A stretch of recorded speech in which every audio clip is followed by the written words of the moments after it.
know you and Zeke are friends. Just how excited are you to have him back personally, and what can he bring this team this coming year? Yeah, super excited.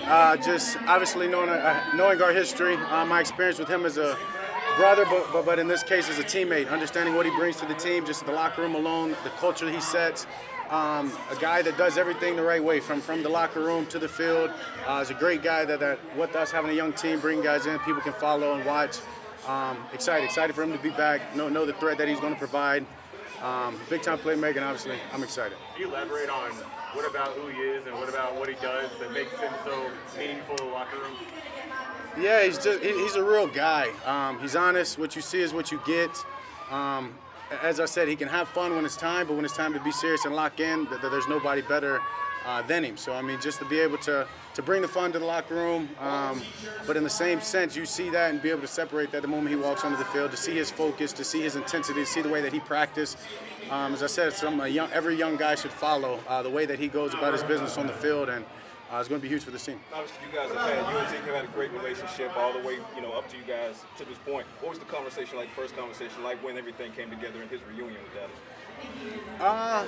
I mean, me and Zeke always talk. I think there was talks before with me and him before it happening. Obviously, understanding he knew the ends of the deals. I was asked about him, so it was all excitement as soon as it was mentioned. And I've seen where he said right when he left, he was doing everything right to show that he to get back here in that sense. And when he left in the first place, I knew that. I knew that was the method. I knew that was the point in it.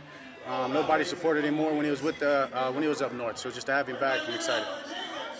Have you studied much into the draft class, and if so, what's kind of your takeaway so far? Yeah, I mean, when you get linemen, when you protect, obviously you get excited. You see a guy like Tyler Guyton and see how big he is. I'm excited, right, to add that. Get him in there with Solar, those other guys, Zach Martin, guys for him to follow. I'm excited for that. And then as well, right, BB. I mean, just another, you go get another guy inside in the third round that can help us. Seen a lot of good things on him from the people that are the pros in the draft that makes you excited. So I thought it was a good draft. We would definitely handle things that we needed to, create depth and improve on, and excited for it. What's left for Ferguson to do? What's left for Jake to do? Just continue to get better. He's just, yeah, sorry. I tried to give it to you earlier.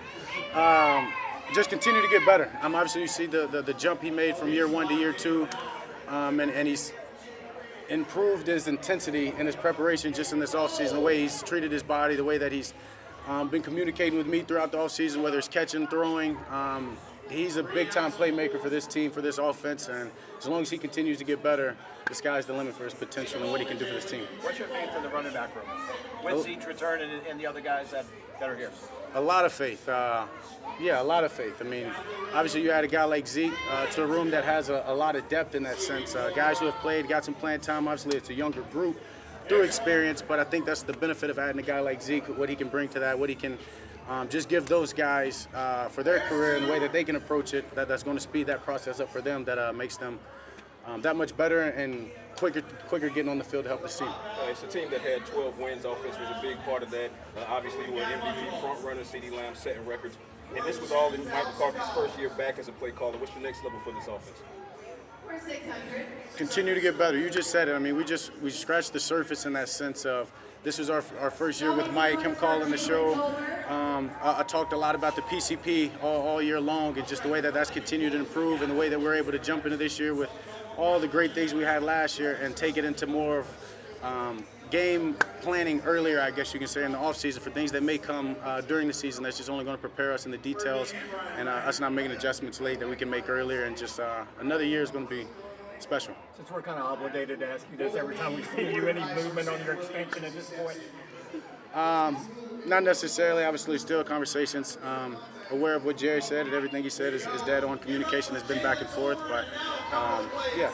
You and CeeDee been throwing together? Not necessarily. Don't think I know he's not in town right now, but we will get it in. Trust me. If we were roommates all July, if that's the case, it'll be fine. So no worries in that, guys. I know what he's doing. I know how he's preparing. I know where he is. I know where he was there before and how he came back. So all confidence in the way that he's preparing and what he's doing and how he's going to. Just how good does it feel to hear the owner and GM say the definitive statement, we want Dak Prescott, period? Yeah, I mean, it's exciting. Obviously, I talked about this is where I want to be. But at the end of the day, my focus is strictly on helping my team. As simple as that. I don't get caught up in the talks. You guys know that it's been years of it, and so I'm just focused literally on helping this team right now be the best I can and get better. Dak, this is your first rodeo with charity events. Just how important is it for you guys to be able to do this? Oh, it's huge. Obviously, it's fun getting to come out here, raise money, do it in a game that we're not familiar with. Obviously, you see that first round from myself. It's exciting, though, just to be able to go back and forth, compete with the guys, raise money for Reliant. It's something that I take a lot of pride in. I take a lot of pride in. No better place and organization than the Dallas Cowboys. So being able to just to come and on behalf of them is always great, and I'm blessed. Everyone in the household. Speaking of charity and giving back, I'm sure by now you've seen one of the Cowboys draft pick announcers. He mentioned that you're the reason that he's still here. How hard does that hit for you, having lost your brother to suicide, and then seeing that kind of impact that you're having in the mental health community? Yeah, it was special.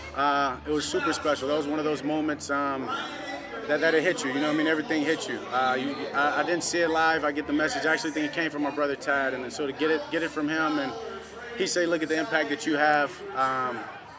Was special. It was special. And actually, thanks, Tad. I got in contact with him, and yeah, we'll connect. And that was a huge moment because that's what I put a lot of pride into, that and care for that, and caring to devote my time, sharing my story, inspiring others, giving hope, and just to hear that firsthand on such a stage like that.